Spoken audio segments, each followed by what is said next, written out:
Hey guys, it's Kevin. Today we're going to go over some really basic stuff about sublimation. It's good for people who never done sublimation before, and you heard the word sublimation. Sublimation means something can transfer from a solid phase to a gas without going through liquid phase. So what is sublimation printing? Sublimation printing is you print something on paper and the ink dry, becomes solid. Then when you heated up the dried ink didn't go through the liquid phase, directly go to gas. And the gas going to bind whatever substrate you need. So you get a color gas, and the color gas get bonded to a t-shirt, whatever you're going to make. Sublimation is really low cost, and you probably already have everything you need except the sublimation ink. After you get this ink, you can use it for your personal DIY or start a small business, and you can make something like fabrics, t-shirts, mugs, pillowcases, quills, cross stitches, shoes, hats, ceramic boxes, bags. You can make your own fabrics, and also you can do like flags, like banners, almost everything under the sun. Although I said I work on light material, it doesn't mean it cannot make dark stuff. For example, this mouth pad is purely sublimation. You can see how pretty it is. And this is sublimation. You can make a fabric, and then you sell your fabric to people to make a cloth or parts. For the equipment, you need a printer, of course. You can buy the printer already filled with sublimation ink. I'll put a link in the description, and I sell them on eBay and my website. And also, you need an ink. The one I'm selling already have the ink pre-filled in them, but if you want to refill in the future, you will need a set of bottles. You can use the original Epsom bottle and just keep them and fill them with sublimation ink, or you can buy like the used empty bottles and use them to refill your printer. For the heat press, I like a clamshell because it saves space. The swing open one will require more space. And also, if you use other kind of heat press, make sure the heat can go over 410 degrees. 3 elements: heat, pressure, and time. You need some kind of a sublimation paper, and there are 2 sides of sublimation paper. You always print on the white side, and some sublimation printer doesn't have logos. It has like for example, blue or salmon color back, and that means do not print on those colored side. Print on the white side. You're going to see all sorts of sublimation papers with a different GSM. GSM is gram per meter. Is trying to tell you how thick the coating is. The more coating you have, the higher GSM.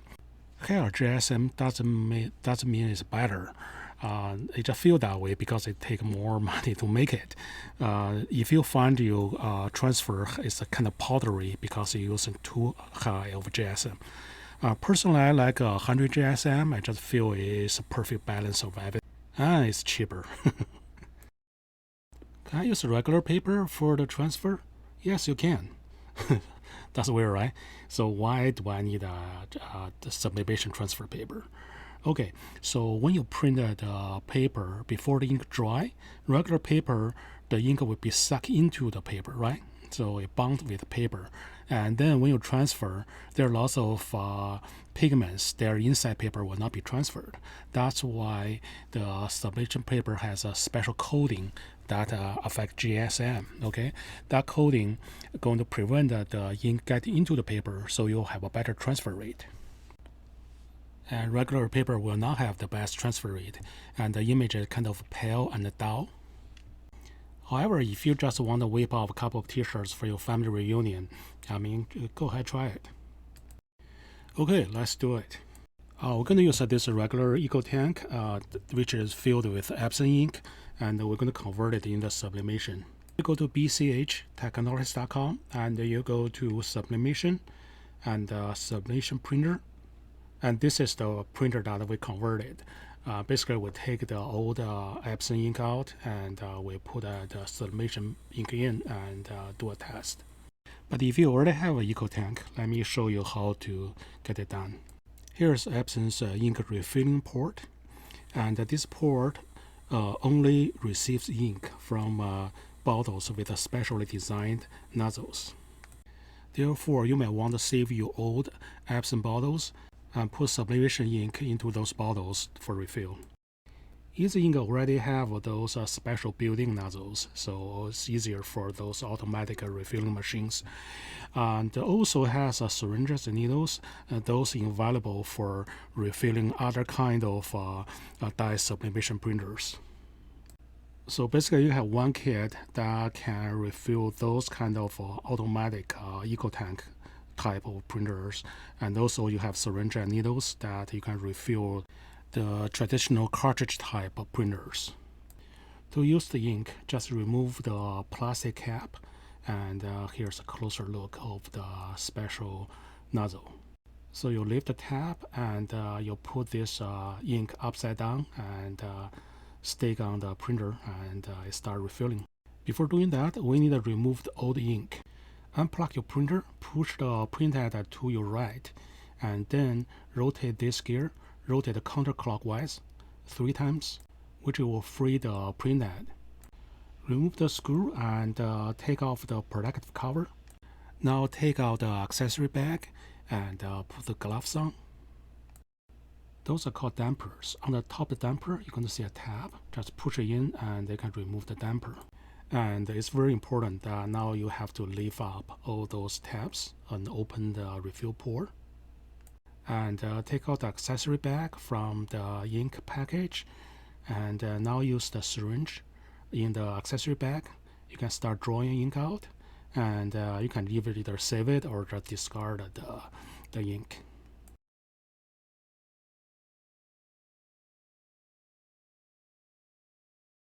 Once all the ink is removed, you can take off our sublimation ink and unscrew the clear top. And now we can put the ink upside down and make sure you match the color, okay?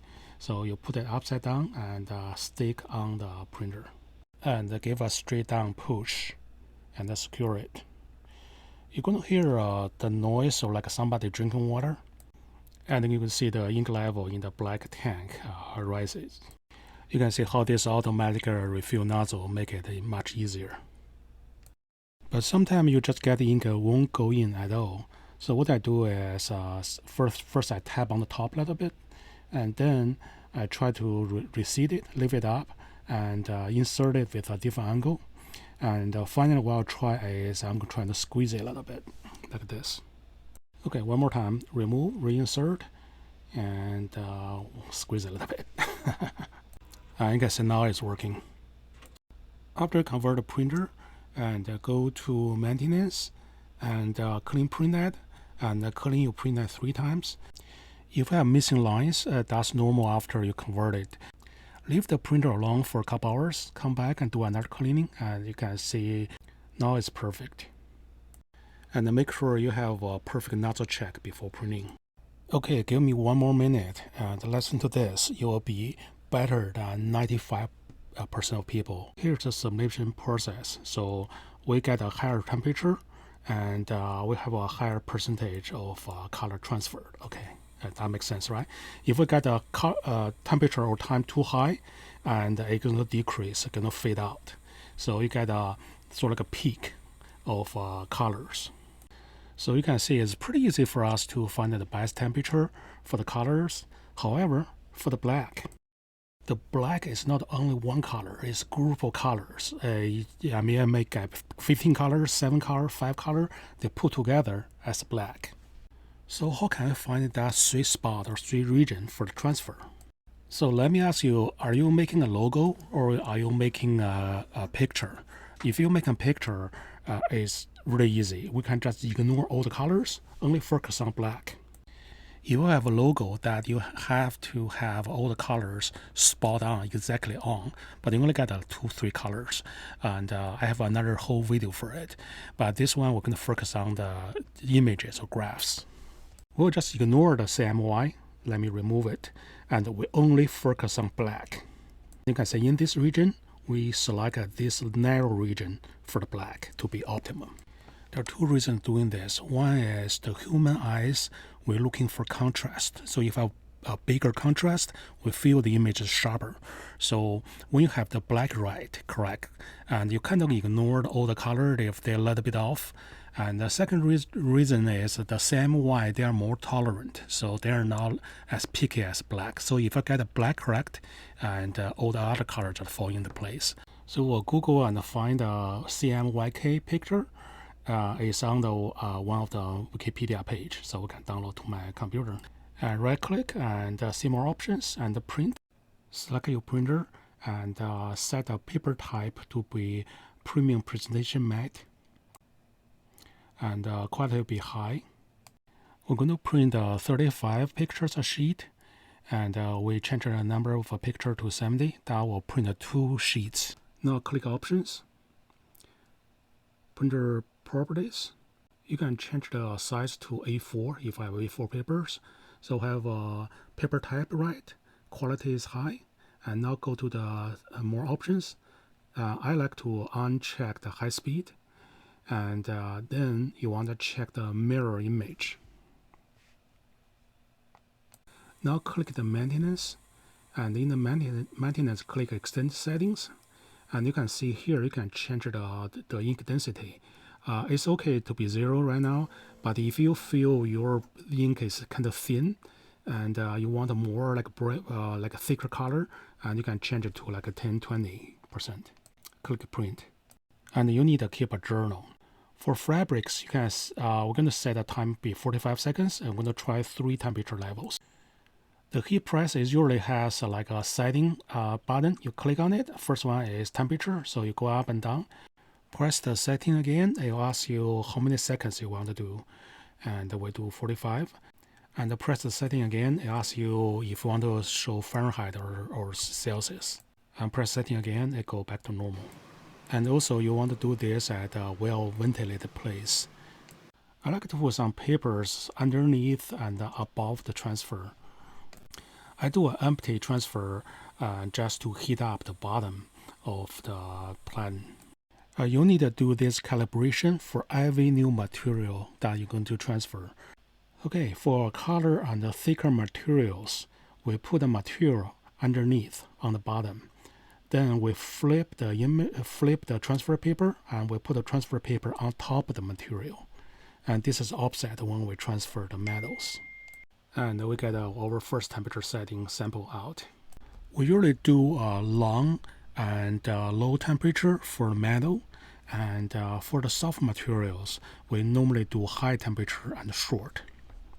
You're going to get the color right, and then tweak with time, so give the a little bit more time or less time. You have to train yourself to be sensitive for black. So you can see the 385 actually is perfect black, 395 dark brown. Blacks are not equal. The bottom one is almost perfect black or rich black.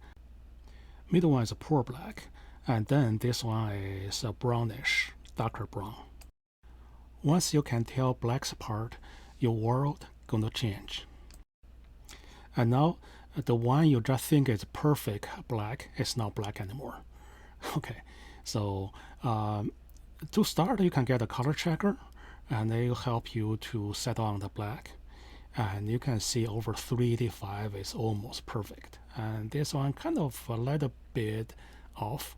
So we can set the 3 region to between 385 to 390, and we can start tweaking the time.